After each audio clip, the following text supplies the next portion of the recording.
I found a naughty video of my girlfriend, who I've been with for 8 years, cheating on me. Her family, our friends, and the cybercrime police are now involved. I feel numb. Almost 3 weeks ago a good friend of mine, Alex, and an acquaintance, Mike, got a hold of a video of my girlfriend, Jamie, screwing another man. Mike found this browsing through adult sites with niche themes and by chance, recognized Jamie. I got into contact with Alex about it, where both of them told me about the infidelity. When Alex and Mike told me of the infidelity, I was in shock and numb. I couldn't really say anything until I saw the video, where I proceeded to puke my guts out.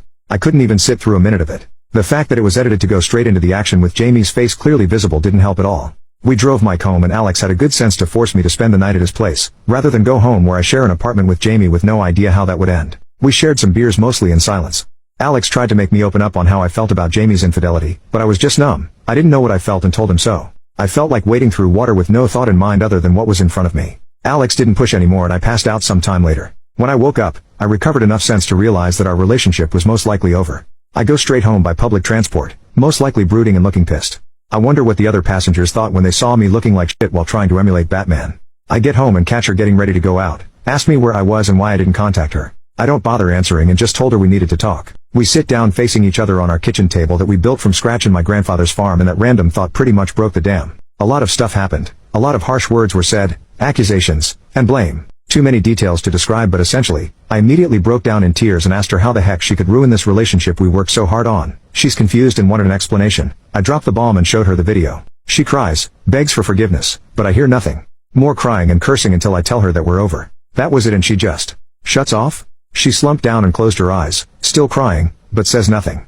This gets me out of anger, and I try to figure out what she's doing. Talking to her, hard and gentle prodding, nothing. Absolutely unresponsive, so I just drag her to our bed and lay her there. I go back to our kitchen and call her parents, Alice and Julio. I simply told them they needed to come and that their daughter is suffering a mental breakdown. I say nothing more than just telling them that they needed to see us and that what was happening needed to be face to face to explain. I shut my phone off, and went back to the kitchen to think about what the hell just happened. Her parents rushed to our apartment demanding what the hell happened. I don't tell them about Jamie's infidelity, but just say she needed mental help. She's on the bed acting comatose, but otherwise, okay. They couldn't bring her out of it, and eventually I had to explain.